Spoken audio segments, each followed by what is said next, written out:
وہ اہل اللہ کی تنقید سے نہیں. تنقید سے گمراہ ہونے والے تھوڑے لوگ ہوتے ہیں. بڑے پیمانے پر جو قومیں گمراہ ہوتی ہیں وہ گمراہ ہوتی ہیں عقیدت میں غلو سے. عیسائیت تباہ ہو گئی حضرت عیسیٰ کی شان میں غلو کرنے سے. تو حضرت ہود علیہ الصلوۃ والسلام کی جو قوم تھی قوم عاد, اس میں بھی یہی شرک آیا. بزرگوں کی مورتیاں بنا کر ان کو پوجنا شروع. اچھے لوگوں نے یقیناً سمجھایا ہوگا کہ بھئی تم تو وہی کام کر رہے ہو جو کون کرتے تھے, نوح علیہ السلام. تو انہوں نے کوئی عذر تراش لیا ہوگا کہ وہ تو یوں کرتے تھے, ہم تو یوں نہیں کر رہے, ان کی تو یہ نیت تھی, ہماری تو گھما پھرا کے. پتھر کی چیز کے سامنے جھکتے کیوں تمہارا کیا لگتا ہے؟ عقل کی بات ہے یا نہیں؟ وہ کہتے تھے بھئی یہ اللہ کی ایک نشانی ہے, تو اللہ نے ان کو اختیارات دے دی ہیں. تو اللہ بار بار کہتے ہیں کہ کیا دلیل ہے کہ میں نے ان کو اختیارات دیے ہیں؟ یہ تو تم نے اپنے ہاتھوں سے بنائے, کیا دلیل ہے؟ دلیل کسی کے پاس کچھ نہیں ہوتی. تو اللہ تعالیٰ فرماتے ہیں وَإِلَىٰ عَادٍ أَخَاهُمْ هُودًا, ہم نے قوم عاد کی طرف ہود علیہ السلام کو بھیجا. اور یہ قوم عاد بڑے زبردست قد والے لوگ تھے. ظاہر ہے قد اس زمانے کے ویسے ہی لمبے ہوتے تھے, کھجور کے تنوں جیسے ان کے قد ہوا کرتے تھے. تو قال یا قوم اعبدوا اللہ ما لکم من الہ غیرہ, اے میری قوم اللہ کی عبادت کرو, اللہ کے سوا کوئی عبادت کے لائق نہیں ہے. ان انتم الا مفترون, تم نرے جھوٹ بولتے ہو اللہ پر. تو وَإِلَىٰ عَادٍ أَخَاهُمْ هُودًا قَالَ يَا قَوْمِ اعْبُدُوا اللَّهَ, اے میری قوم اللہ کی عبادت کرو. مَا لَكُم مِّنْ إِلَٰهٍ غَيْرُهُ, اللہ کے سوا کوئی معبود نہیں ہے. ان انتم الا مفترون, تم نرے جھوٹ بولتے ہو, جھوٹ گھڑتے ہو. یا قوم لا اسألکم علیہ اجرا, اے میری قوم میں تم سے اس تبلیغ پر کوئی پیسے نہیں مانگتا. پوری قوم سے ٹکر لے کر ایک دعوت دے رہا ہوں تو کچھ تو بات کو سن لو. ان اجری الا علی الذی فطرنی, میری اجرت اس ذات پر ہے جس نے مجھے پیدا کیا. افلا تعقلون, عقل سے کام کیوں نہیں لیتے؟ دیکھو کیسی صاف دعوت ہے پیغمبروں کی, کوئی کنفیوژن نہیں, بالکل صاف ستھری سی دعوت جو فطرت کو اپیل کرتی ہے. وَيَا قَوْمِ اسْتَغْفِرُوا رَبَّكُمْ, اے میری قوم اپنے رب سے گناہوں کی معافی مانگ لو. ثُمَّ تُوبُوا إِلَيْهِ, پھر اسی کی طرف متوجہ رہو. يُرْسِلِ السَّمَاءَ عَلَيْكُمْ مِدْرَارًا, آسمان سے برکت والی موسلا دھار بارشیں برسائے گا. وَيَزِدْكُمْ قُوَّةً إِلَىٰ قُوَّتِكُمْ, جتنے طاقتور ہونا اور طاقتور بنا دے گا, اور پاور دے دے گا تمہیں. اور مجرم بن کے میری دعوت کو ٹھکرانے کی کوشش مت کرو. قوم جواب میں کہتی ہے یا ہود ما جئتنا ببینہ, کوئی دلیل نہیں ہے تیرے پاس باتوں کی, کوئی لاجک نہیں بنتی. ٹی وی میں دیکھا ہوگا اپنے پروگرام, جو اینکر جب اپنی مرضی چلانا چاہتا ہے نا تو سامنے والے کے دلائل کو کیسے گھما دیتا ہے نا. پالیسی ہوتی ہے نا ٹی وی چینلز کی کہ اس کو پروموٹ کرنا ہے, اس کو کیا کرنا ہے, پیچھے رکھنا ہے, خام خام اس کی بات کو گھما گھما کے. تو یہی ہوتا ہے جب بھی باطل کا انکار ہوتا ہے, اس کے تمام دلائل کو گھما دو اور جو غلط چیز ہے اس کو آگے لے آؤ. تو وہ بھی کہنے لگے ما جیتنا ببینہ, پتہ نہیں کیا دلیل ہے, دلیل تو کوئی ہے نہیں. وما نحن بتارک آلہتنا عن قولک, ہم اپنے خداؤں کو تیرے کہنے سے نہیں چھوڑ سکتے. وما نحن لک بمؤمنین, اور نہ ہم تجھ پر ایمان لانے والے ہیں. ان نقول الا تراک بعض آلہتنا بسوء, اصل میں تو ہمارے بتوں کے خلاف بولتا رہتا ہے, تو ان بتوں نے تجھے کچھ کر دیا ہے. یعنی پوری قوم ایک طرف جا رہی ہے, تو خام خامے پوری قوم سے کیا کر رہا ہے, ٹکر لے کے اپنی زندگی خراب کر رہا ہے معاذ اللہ. تو یہ ان بتوں کی بددعا لگ گئی ہے تجھے. یہ کیا ہو گیا ہے؟ جیسے میں عاملوں کے خلاف بولتا رہتا ہوں نا, بولتا رہتا ہوں, تو کوئی بھی ذرا سا مسئلہ کہتے ہیں کسی عامل نے کچھ کر دیا ہوگا. حالانکہ میرے ساتھ اللہ کا فضل ہے, مسئلے ویسے بھی نہیں ہوتے. اللہ کا بڑا فضل ہے, اللہ نے بڑی ستاری کا معاملہ بھی کیا ہوا ہے اور غفاری کا معاملہ بھی ایسا لگتا ہے کہ کیا ہوا ہے. سارے کام اللہ کا فضل ہے. پریشانیاں تو ہر ایک کو آتی ہیں. تو میں کہتا ہوں یہ جن, جو چار جن بھیج دیں یار, 10 لاکھ جنات ہیں, 18 لاکھ جلا دیے, 25 لاکھ یہ کر دیے, تو ایک آدھ ہماری طرف بھیج کے ہم کو اٹھوا لیں یار. تو انہوں نے کیا کہا کہ یہ ہمارے بتوں کے خلاف بولتا رہتا ہے. اب آپ یہ نہیں کہ میں عاملوں کو بتوں سے ملا رہا ہوں, اتنے برے نہیں ہوتے کہ بت پرست نہیں ہوتے وہ, مگر سیدھے بھی نہیں ہوتے, اتنے اچھے بھی نہیں ہوتے جتنے نظر آ رہے ہوتے ہیں. ان نقول الا تراک بعض آلہتنا بسوء, تھنکنگ وہی ہے, وہم, شاید کسی نے کچھ کر دیا ہو, شاید کسی نے کچھ کر دیا ہو, تھنکنگ وہی ہے. تو وہ بھی کہنے شاید بتوں کے نے کچھ کر دیا ہو. قال انی اشہد اللہ، جب انہوں نے تانا دیا نا بتوں نے کچھ کیا ہے، تو ہود علیہ السلام نے کہا میں اللہ کو بھی گواہ بناتا ہوں، واشہدوا، اور تم بھی گواہ رہو، انی بریء مما تشرکون، ان بتوں سے میں بری ہوں، میں ان سے بالکل ڈرتا نہیں ہوں، یہ پتھر کے ہیں، ککھ بھی نہیں کر سکتے. کیونکہ انسان ایسے موقع پہ ڈر جاتا ہے نا کہ یار ان بتوں نے کچھ کر دیا، تو سوچتے ہیں یار کہ کر ہی تو نہیں دیا. جیسے آپ عامل کے پاس جاؤ، اچھے بھلے ٹھیک ٹھاک، وہ بولے گا جن ہے، آدمی کو وہم ہوتا ہے کہ یار کچھ ہے تو نہیں، کہیں تو نہیں بھی ہوتا، بیمار تو ہو جاتا ہے.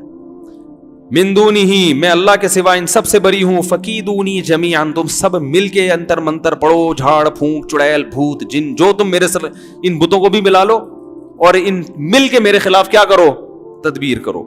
انی توکلت علی اللہ ربی و ربکم، میں اعتماد کرتا ہوں اللہ پر جو میرا بھی رب ہے اور تمہارا بھی رب ہے. وما من دابۃ الا هو آخذ بناصیتها ان ربی علی صراط مستقیم فان تولوا، اب بھی میری بات سے اگر اعراض کرتے ہو، فقد ابلغتکم ما ارسلت به الیکم، اللہ کا پیغام میں نے تم تک پہنچا دیا ہے. ربی قوما غیرکم، میرا رب تمہیں ہلاک کر کے دوسری قوم پیدا کر دے گا. ولا تضرونہ شیئا، اور تم اس رب کا کچھ بھی بگاڑ نہیں سکتے. قرآن کہتا ہے ولما جاء امرنا، جب ہمارا حکم آیا. دوسرے مقام پہ اللہ نے اس کی تفصیل بیان کی ہے کیسے عذاب آیا. فلما رأوه عارضا مستقبل اودیتہم، بادلوں کو دیکھا انہوں نے اپنی بستی کی طرف آتے ہوئے، تو فوراً وہ کہنے لگے ھذا عارض ممطرنا، یہ بادل ہے جو ہمیں پر برسے گا. پیغمبر نے کہا نا نا نا، یہ وہ عذاب ہے جس کا تم انتظار کر رہے تھے. تدمر کل شیء بامر ربها، ایسا طوفان آنے والا ہے جو رب کے حکم سے ہر چیز کو اکھاڑ کر پھینک دے گا. سورہ حاقہ میں اللہ نے اس عذاب کی تفصیل بیان کی.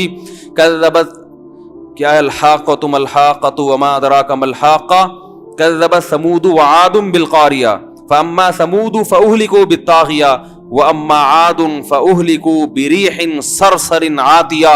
سرکش ہوا، ایک آواز ہوتی ہے نا جس ہوا میں اس کو سرسر کہا جاتا ہے، ہوں کر کے آواز نہیں آ رہی تھی، خطرناک آواز، ایسی آواز والی ہوا عاتیہ جو سرکش. دیکھو ہوا کیسے سرکش ہوگی، ہوا کا مطلب جو بے لگام ہوا ہو، جو قابو میں نہ آ رہی ہو، جو کسی کی سننے کے لیے تیار نہ ہو، ایسی خطرناک ہوا. سخرها علیہم 7 لیال، 7 راتیں وہ ہوا چلی ہے، و8 ایام، اور 8 دن، 7 راتیں اور 8 دن اتنی تیز ہوا چلی ہے. 7 لیال و8 ایام حسوما فترى القوم فیہا صرعا، اے مخاطب اگر تو 8ویں دن اس قوم کو دیکھتا ایسا لگتا بڑے بڑے پہلوان ہیں جو پچھاڑ کر گرائے گئے ہیں. ہواؤں نے ان کو اچھال اچھال کر زمین پہ پٹخا تھا. جیسے رنگ میں پہلوان ہوتا ہے نا، اس کو پچھاڑنا پڑتا ہے، گرتا نہیں ہے. تو اللہ نے ان کی طاقت اور قوت اور ان کے قد کو بھی بیان کیا اس منظر میں کہ ایسے لگ رہا تھا پہلوانوں کو زمین پہ پچھاڑ کر گرایا گیا ہے. فَتَرَى الْقَوْمَ فِيهَا صَرْعَا كَأَنَّهُمْ أَعْجَازُ نَخْلٍ خَاوِيَةٍ، جیسے کھجور کے تنے الٹے پڑے ہوئے ہوتے ہیں نا، یہ کیفیت تھی. فَهَلْ تَرَى لَهُم مِّن بَاقِيَةٍ، اللہ ہم سے پوچھتے ہیں بتاؤ ایک بھی ان میں باقی چھوڑا تیرے رب نے؟ کوئی نظر آتا ہے ان کا نام و نشان، ان کی اولادوں میں کوئی نظر آتا ہے؟ یہ 2 قومیں تھی طاقتور، قوم سمود اور قوم عاد. قوم عاد کے بعد قوم سمود آئی، یہ بھی بڑے طاقتور تھے. تو یہ تو کہتے تھے من اشد منا قوہ، ہم سے زیادہ طاقتور دنیا میں کون ہے، ہم سے زیادہ طاقتور کون ہے. یہ تو فخر سے کہا کرتے تھے ہم تو بہت اونچے قد کے لوگ ہیں. تو ان دونوں قوموں کو اللہ نے ایک کو آواز سے ہلاک کیا، طاغیہ، زوردار آواز تھی جس سے قوم سمود کے کلیجے پھٹ گئے، فرشتے نے چیخ ماری. اور اس قوم عاد کو کس سے ہلاک کیا؟ ہوا سے. علماء نے اس میں حکمت بیان کی ہے کہ بھائی کسی قوم کو اللہ پانی میں غرق کر رہا ہے، کسی کو زلزلے سے تباہ کر رہا ہے، کسی پہ پتھروں کی بارش ہو رہی ہے، تو ان کو ہوا اور آواز سے کیوں؟ اس کی وجہ یہ بیان کی کہ ان کا دعویٰ تھا ہم بہت پاورفل ہیں، طاقتور ہیں. آواز کے ذریعے مرنا آسان نہیں ہے، بہت زوردار بھی دھماکہ ہوتا ہے تو زیادہ زیادہ کان کا پردہ پھٹ جائے گا نا، انسان تو ہلاک نہیں ہوتا اس سے. لیکن اللہ نے اپنے عذاب سے بتا دیا کہ تم تو میرے فرشتے کی آواز بھی برداشت نہیں کر سکتے. تو ہم تو تمہیں آواز سے مار دیں. اس کائنات میں ایسی ایسی آوازیں ہیں کہ اگر اللہ ان پہ کنٹرول نہ کرے تو وہ آوازوں سے انسانوں کے کلیجے پھٹ جائیں. اور ہوا بھی بہت ہلکی چیز ہے. تو اللہ نے بتایا تم تو اتنے طاقتور نا جیسے کھجور کے تنوں جیسے, تمہیں تو میری ہوائیں, ہوا کو میں بے لگام کر دوں نا اسی زمین کی, کوئی آسمان سے الگ سے ہوا نہیں بھیجی, اسی زمین کی جو ہوائیں ہیں جو مختلف علاقوں میں گھوم رہی ہیں, جن کا دباؤ کا ایک سسٹم ہے, ایک جگہ دباؤ بڑھتا ہے تو دوسری جگہ وہ جو ہے نا پھیل جاتا ہے, ایسا سسٹم. تو اگر ہم صرف ہوائیں تمہارے اوپر چھوڑ دیں اور اس کو بے لگام کر دیں, یہ ہوا ہی تمہیں تباہ و برباد کرنے کے لیے کافی ہے. تو اللہ کہہ رہا ہے اس نے ہواؤں نے ان کی قوم کو بھی گرایا زمین پہ اور ان کے مکانات محلات کو کھنڈرات میں تبدیل کر دیا. تدمر کل شیء بامر ربها, رب کے حکم سے ہر چیز کو توڑ پھوڑ کر رکھ دیا اس نے. ایسی خطرناک ہوا اللہ نے قوم عاد پر بھیجی. اللہ فرماتے ہیں وَلَمَّا جَاءَ أَمْرُنَا, جب ہمارا حکم آ گیا, جو دوسرے مقام پہ بیان کیا, نَجَّيْنَا هُودًا, ہم نے ہود علیہ السلام کو بھی بچایا, وَالَّذِينَ آمَنُوا مَعَهُ بِرَحْمَةٍ مِنَّا, اور جو ان کے ساتھ ایمان لائے تھے خاص اپنی رحمت سے ہم نے ان کو بھی بچا لیا. وَنَجَّيْنَاهُمْ مِنْ عَذَابٍ غَلِيظٍ, اور بہت برے عذاب سے ہم نے ان سب کو بچا لیا. پھر آگے اللہ کہتے ہیں وَتِلْكَ عَادٌ, دیکھو یہ تھی قوم عاد. تلکا عربی میں ہاتھ سے اشارے کے وقت کہا جاتا ہے. گویا اللہ قوم عاد ہمارے سامنے لا کے اس کی طاقت اور اس کے ڈائلاگ, وہ سب چیزیں ہمارے سامنے لا کر ہاتھ سے گویا اشارہ کر کے یہ بتا رہے ہیں کہ گویا یہ قوم ابھی تمہارے سامنے ہے, یہ طاقت ہے اس کی, اور یہ کھجور کے تنوں کی طرح اوندھے پڑے ہوئے ہیں. اب اللہ گویا اپنے ہاتھ سے اشارہ کریں وَتِلْكَ عَادٌ, دیکھو یہ ہے قوم عاد. جہدوا بآیات ربہم, انہوں نے اپنے رب کی نشانیوں کا انکار کیا. رب کی نشانیاں کیا ہیں؟ کھانا پینا, یہ زمین کائنات میں درجنوں چیزیں جو ہمیں اللہ تک پہنچاتی ہیں, ان تمام چیزوں میں صرف اپنے فائدے کی چیزوں کو تو فوکس کیا.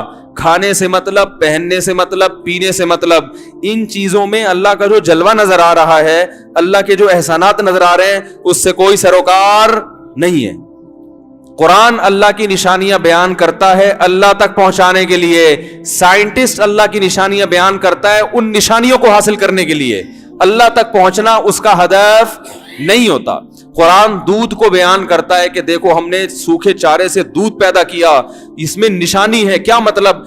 جس رب نے اس جانور کو بنایا وہ انسان پر مہربان ہے, اس سے محبت کرو. لیکن جب کوئی سائنٹسٹ دودھ پہ ریسرچ پیش کرے گا تو وہ دودھ بنانے والے کا تذکرہ نہیں کرے. کبھی دیکھا آپ نے کسی بایولوجی یا میڈیکل سائنس کی کتاب میں کہ یہ گردہ ایسے کام کرتا ہے اور آنکھ ایسے کام کرتی ہے, لہذا جس نے بنایا وہ بڑا با کمال ہے. میڈیکل سائنس میں ہے, کبھی پڑھا آپ نے یہ؟ بتاؤ بھائی, کبھی پڑھا آپ نے کہ جو پودے اگتے ہیں, زائگوٹ بنتا ہے, کھاد سے نائٹروجن بنتی ہے, اس نائٹروجن سے ایسے پھر پودا اگتا ہے, پھر اس میں تناور درخت بنتا ہے, پھر اس میں خربوزے پیدا ہوتے ہیں, پھر اس میں بیج پیدا ہوتا ہے. یہاں تک ہوگا بایولوجی میں. آگے یہ کہ جس نے یہ سسٹم پیدا کیا وہ بڑا باکمال ہے, ایسا کوئی سینٹنس بایولوجی کی کسی کتاب میں نہیں ہے. اور قرآن بھی یہ سارے پروسیس بیان کرتا ہے. واللہ خلق کل دابۃ مما, بایولوجی میں ایک سبجیکٹ آتا ہے نا جانوروں کی اقسام, جانوروں کو بہت ساری, وہ ہم لوگ پڑھتے تھے فائلم نیماٹوڈا, آرتھروپوڈا, پتہ نہیں کیا کیا تھا وہ, اب تو بھول گئے. وہ ہوتا ہے نا فائلم نیماٹوڈا, آرتھروپوڈا, اور کیا ہے وہ بہت سارے ایسے اوڈا پوڈا کر کے آتے تھے, تو ابھی ہم نے رٹا لگا, اب تو بھول گئے.